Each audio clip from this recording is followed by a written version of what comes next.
Hello friends, आज के इस नए वीडियो में आप लोगों का एक बार फिर से स्वागत है। दोस्तों, आज के इस वीडियो में हम बात करने वाले हैं भारत और उसके पड़ोसी देश यानी कि India and it's neighbouring country. India and it's neighbouring country. दोस्तों, ये टॉपिक स्टैटिक जीके का एक बहुत ही इम्पोर्टेंट टॉपिक है और इससे अलग अलग एग्जाम में कई सारे क्वेश्चन पूछे जाते हैं। अब दोस्तों, आप जब एग्ज़ाम में बैठेंगे तो आपको इस तरीके के क्वेश्चन देखने को मिल सकते हैं कि आपको एक कंट्री का नाम दिया होगा, फॉर एग्जांपल पाकिस्तान, और आपके 4 ऑप्शंस होंगे और पूछा जाएगा कि इनमें से कौन सा भारतीय राज्य है, इंडियन स्टेट है, जो कि पाकिस्तान के साथ बॉर्डर शेयर नहीं करता है।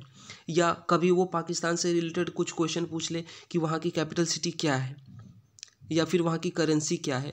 तो दोस्तों, आपको इंडिया और उसके नेबरिंग कंट्री के बारे में पता होना चाहिए, खासकर बॉर्डर को लेकर कि बॉर्डर का क्या, दोनों के बीच का जो बॉर्डर है उसका क्या नाम है, या वहाँ के प्रेसिडेंट या प्राइम मिनिस्टर कौन है अभी इस वक्त, या कौन सा इंडियन स्टेट जो है वो एक पर्टिकुलर कंट्री के साथ बॉर्डर शेयर करता है। तो ये सब कुछ आपको पता होना चाहिए और हर एग्जाम में, चाहे आप रेलवे का एग्ज़ाम दें, एसएससी का एग्ज़ाम दें, आपको वहाँ पे इस टॉपिक से क्वेश्चन जरूर देखने को मिलेगा। चलिए दोस्तों, वीडियो को आप शुरू करते हैं। तो दोस्तों, ये वो कंट्रीज़ हैं जो कि इंडिया के साथ बॉर्डर शेयर करते हैं। Afghanistan, Bangladesh, Bhutan, China, Myanmar, Nepal, Pakistan, Sri Lanka and Maldives. अब दोस्तों, श्रीलंका और मालदीव जो है, ये 2 कंट्री इंडिया से सी बॉर्डर है, इनके लैंड बॉर्डर नहीं है। बाकी जो ऊपर के जो कंट्रीज हैं ये इंडिया के साथ लैंड बॉर्डर शेयर करते हैं। अब दोस्तों, अफगानिस्तान, इसको लेकर थोड़ा सा डिबेट भी होता है कि क्योंकि अफगानिस्तान जो है वो पीओके से बॉर्डर शेयर करता है और इनडायरेक्टली पीओके भारत का इंटीग्रल पार्ट है जो कि इस वक्त पाकिस्तान के कब्जे में है इलीगली। तो दोस्तों, हम मान सकते हैं कि अफगानिस्तान भी हमारा पड़ोसी मुल्क है। बांग्लादेश भारत के साथ 4000 से ज़्यादा इसका बॉर्डर लेंथ है और भारत के वेस्ट बंगाल, मेघालय, मिजोरम, त्रिपुरा एंड असम के साथ ये बॉर्डर शेयर करता है। अगर हम बात चाइना की करें तो दोस्तों, चाइना 3488 किलोमीटर का बॉर्डर लेंथ है भारत और चाइना का। लद्दाख, हिमाचल प्रदेश, उत्तराखंड, अरुणाचल प्रदेश और सिक्किम के साथ चाइना बॉर्डर शेयर करता है। अगर हम पाकिस्तान की बात करें तो इसका भारत के साथ 3323 किलोमीटर का बॉर्डर लेंथ है और भारत के जम्मू एंड कश्मीर, लद्दाख, पंजाब, राजस्थान और गुजरात के साथ पाकिस्तान बॉर्डर शेयर करता है। अगर हम बात करें नेपाल की तो इसका जो बॉर्डर लेंथ है नेपाल और भारत का वो है 1751 kilometre. Bihar, Uttarakhand, UP, Sikkim and West Bengal के साथ नेपाल बॉर्डर शेयर करता है। चलिए दोस्तों, अब इन नेबरिंग कंट्रीज को एक बार हम मैप में देख लेते हैं। तो दोस्तों, एक एक करके हम लोकेट करते हैं इंडिया के सभी नेबरिंग कंट्रीज को। सबसे पहले यहाँ रहा अफगानिस्तान, देन उसी के पड़ोसी मुल्क है पाकिस्तान।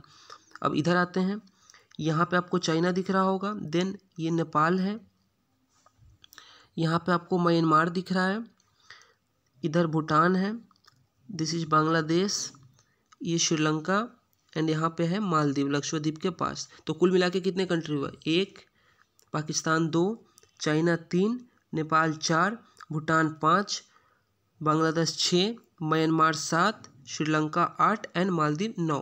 तो ये हमारे पड़ोसी मुल्क हैं। मालदीव और श्रीलंका को आप देख सकते हैं, ये सी बॉर्डर है, इनका लैंड बॉर्डर नहीं है इंडिया के साथ। बाकी अगर जो कंट्रीज हैं, चाइना, नेपाल, बांग्लादेश, म्यांमार, भूटान, ये सब लैंड बॉर्डर शेयर करते हैं भारत के साथ। अब चलिए एक एक कंट्रीज को हम इनके बारे में कुछ बेसिक डिटेल को जान लेते हैं। तो दोस्तों, सबसे पहला कंट्री है श्रीलंका। यहाँ के प्रेसिडेंट है गोटाबाया राजापक्षे, प्राइम मिनिस्टर हैं महिंद्रा राजापक्षे, दोनों ये सिबलिंग्स हैं। ऑफिशियल लैंग्वेज है Sinhala and Tamil. Capital city है श्री जयवर्धनेपुरे कोटे। अब दोस्तों, कुछ लोग कहेंगे कि श्रीलंका तो कैपिटल कोलंबो है। तो दोस्तों, कोलंबो वहाँ की कॉमर्शियल कैपिटल सिटी कहीं मानी जाती है, बट जो ऑफिशियल है वो है श्री जयवर्धनापुरा कोटे। करेंसी है श्रीलंकन रुपी। और अगर हम रिलीजन की बात करें तो वहाँ पे 70% के करीब जो लोग हैं वो बौद्ध धर्म को मानते हैं, 12.5% के करीब जो लोग हैं वो हिंदू धर्म को मानते हैं, बाकी कुछ मुस्लिम्स और क्रिश्चियंस के भी वहाँ पे पॉपुलेशन हैं। नेक्स्ट है दोस्तों चाइना। दोस्तों, चाइना पिछले काफ़ी टाइम से न्यूज में है, बना हुआ है। क्यों? क्योंकि सबसे पहले यूएस के साथ इसका ट्रेड वॉर जो चालू हुआ उस वक्त चाइना न्यूज में था। देन जब कोरोना वायरस का पेंडेमिक चालू हुआ उस वक्त भी चाइना न्यूज में आया, क्योंकि दुनिया के जितने भी मुल्क हैं, खासकर वेस्टर्न कंट्रीज और ऑस्ट्रेलिया, इन्होंने ये आरोप लगाया कि कोरोना वायरस चाइना के लैब से तैयार हुआ है और चाइना के द्वारा बनाया गया ये बायोकेमिकल वेपन है। और दूसरी ओर भारत और चाइना के बीच में लद्दाख वहाँ पे LAC पे काफ़ी ज़्यादा तनाव का स्थिति अभी भी बना हुआ है। तो इन वजहों से चाइना काफ़ी ज़्यादा न्यूज़ में बना हुआ है पिछले कुछ वक्त से। और न्यूज़ में बने रहने का जो मेन कारण है वो है वहाँ के प्रेसिडेंट शी जिनपिंग। इनकी वजह से चाइना हमेशा न्यूज़ में बना रहता है। दोस्तों ये काफ़ी विजनरी लीडर हैं और ये चाइना को सुपर पावर बनाना चाहते हैं 2030 तक।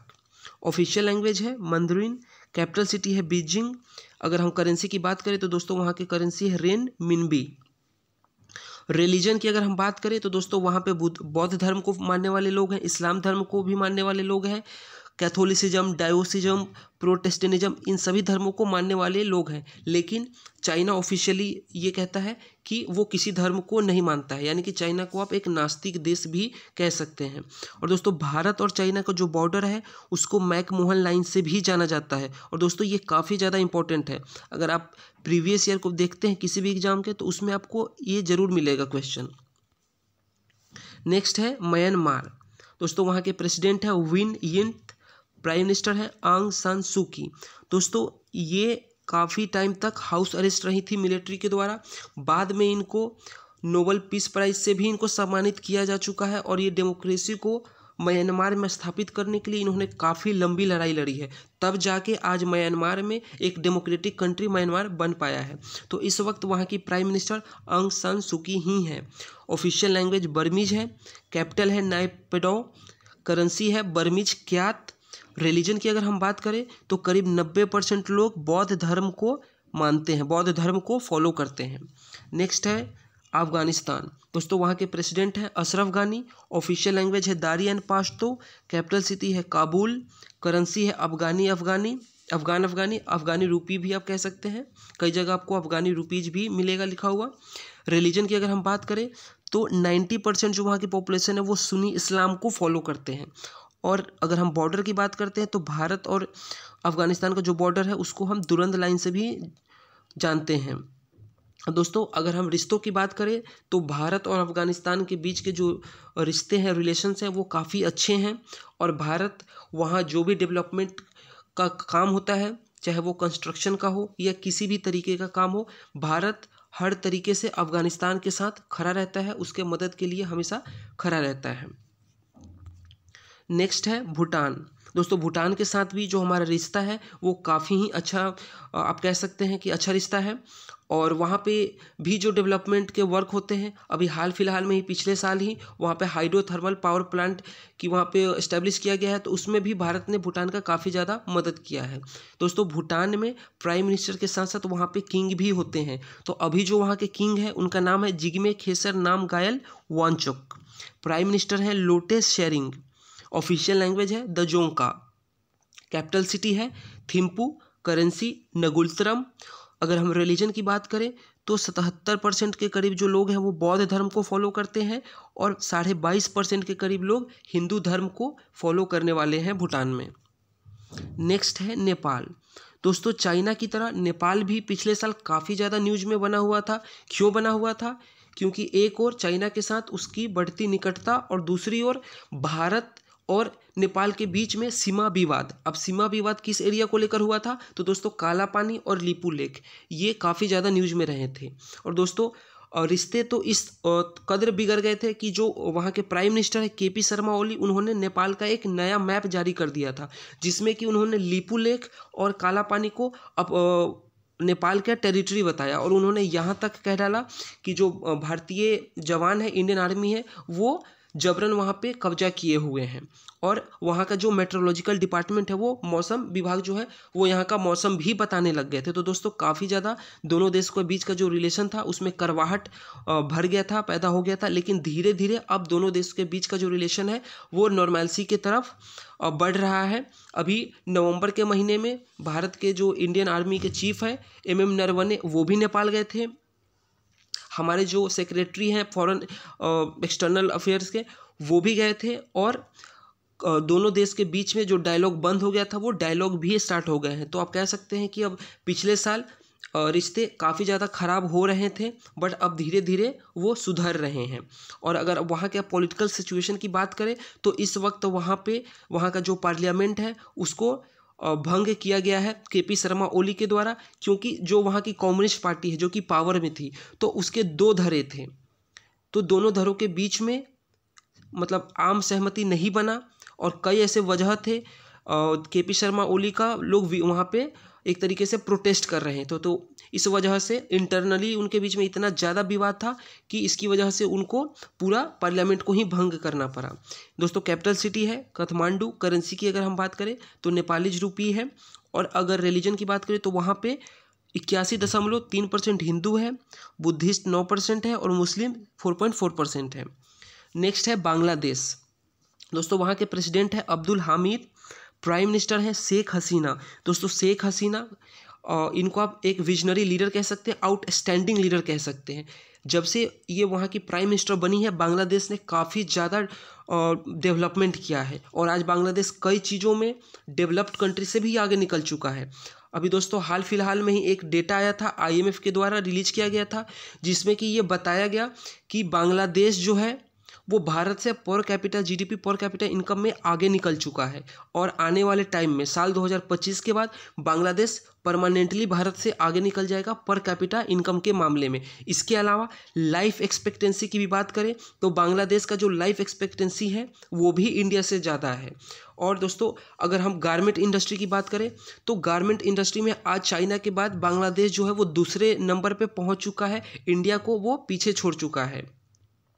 और दोस्तों आज बांग्लादेश एग्रीकल्चर के फील्ड में भी सेल्फ डिपेंडेंट हो चुका है। और दोस्तों अगर आप बांग्लादेश के हिस्ट्री को अगर आप पढ़ने की कोशिश करेंगे तो आपको ये देखने को मिलेगा कि किस तरीके से बांग्लादेश ने गरीबी को दूर करते हुए आज इस मुकाम को हासिल किया है। दोस्तों कैपिटल सिटी है ढाका। वहाँ के लोग बंगाली भाषा बोलते हैं, इसलिए वहाँ का ऑफिशियल लैंग्वेज बंगाली है। करेंसी की अगर हम बात करें तो बांग्लादेशी टाका वहाँ की करेंसी है और करीब 90.4% जो लोग हैं वो इस्लाम धर्म को मानते हैं और करीब 8% 8.5% लोग हिंदू धर्म को भी मानने वाले हैं। दोस्तों अगला है हमारा पड़ोसी मुल्क पाकिस्तान, जो कि बहुत ही मासूम है, बाकी आप समझदार हैं समझ सकते हैं। वहाँ के प्रेसिडेंट है आरिफ अलवी, प्राइम मिनिस्टर है इमरान खान, जो कि पाकिस्तान के पूर्व क्रिकेटर भी रह चुके हैं और इनके कैप्टेंसी में पाकिस्तान वर्ल्ड कप भी जीता था 1992 में। ऑफिशियल लैंग्वेज है Urdu and English. Capital city है इस्लामाबाद। करेंसी है पाकिस्तानी रुपी। अगर हम वहाँ के रिलीजन की बात करें तो करीब 97 से 98% जो लोग हैं वो इस्लाम धर्म को मानने वाले हैं। और भारत और पाकिस्तान के बीच का जो बॉर्डर है उसको रेड क्लिफ लाइन से भी जाना जाता है। क्यों? क्योंकि इसको सर साइरिल रेड क्लिफ ने ही डिमार्केट किया था, इस वजह के उनके नाम से जाना जाता है। और दोस्तों चाइना के साथ जो बॉर्डर था उसको मैकमोहन लाइन, अफगानिस्तान के साथ डूरंड लाइन और पाकिस्तान के साथ जो बॉर्डर हम शेयर करते हैं उसको हम रेड क्लिफ लाइन से भी जानते हैं। दोस्तों ये तीनों आपको याद होना चाहिए क्योंकि इनसे भी कई बार क्वेश्चन पूछा जा चुका है बॉर्डर नेम से रिलेटेड। नेक्स्ट है मालदीव। दोस्तों वहाँ के प्रेसिडेंट है इब्राहिम मोहम्मद सोलिह। ऑफिशियल लैंग्वेज है दिवेही। कैपिटल सिटी है माले। करेंसी है मालदीवियन रुपया। और जो वहाँ के मेजोरिटी जो वास्ट मेजोरिटी है, ज़्यादातर जो लोग हैं वहाँ के सुन्नी इस्लाम धर्म को मानने वाले हैं। अब दोस्तों मालदीव जो है वो भारत के टूरिस्ट के लिए नंबर 1 डेस्टिनेशन है। और अभी एक डेटा आया है कि कोरोना वायरस पैंडेमिक के बाद जब मालदीव ने ओपन किया फॉरेन टूरिस्ट के लिए अपने जगहों को, तो सबसे ज़्यादा जो टूरिस्ट है वो भारत से ही वहाँ पे गए हैं। तो इंडियन टूरिस्ट के लिए मालदीव नंबर 1 डेस्टिनेशन के तौर पे माना जाता है। तो दोस्तों ये थे हमारे 9 के 9 नेबरिंग कंट्रीज। अब चलिए कुछ क्वेश्चंस इससे रिलेटेड है और दोस्तों ये आपके लिए होमवर्क है। इसके आंसर मैं नहीं बताऊंगा, आप लोगों को कमेंट करना है। और अगर आपको आंसर नहीं पता है तो वीडियो को दोबारा देखिए क्योंकि इस वीडियो में आपको इन चारों ही क्वेश्चन के आंसर मिल जाएंगे। और अगर आपको पता है तो दोस्तों आप कमेंट कीजिए। पहला क्वेश्चन है कि भारत के कितने नेबरिंग कंट्रीज हैं। सेकेंड है लॉन्गेस्ट बाउंड्री विद इंडिया किस कंट्री का है। Then third question shortest boundary with India, इसमें भी कंट्री का नाम बताना है। And how many state share boundary with China, China के साथ भारत के कितने राज्य बाउंड्री शेयर करते हैं। तो दोस्तों 4 क्वेश्चन हैं, अगर आपने वीडियो को ध्यान से देखा होगा तो आपको आंसर इस वीडियो से ही मिल जाएगा। अगर आपको ऑलरेडी पता है तो दोस्तों आप कमेंट कीजिए। और दोस्तों ये वीडियो कैसा लगा आप कमेंट करके ज़रूर बताइए। वीडियो पसंद आया तो ज़्यादा से ज़्यादा लाइक कीजिए, कमेंट कीजिए, शेयर कीजिए और चैनल को अब तक सब्सक्राइब नहीं किए हैं तो चैनल को सब्सक्राइब कीजिए। दोस्तों अगले वीडियो में मिलता हूँ, तब तक के लिए धन्यवाद।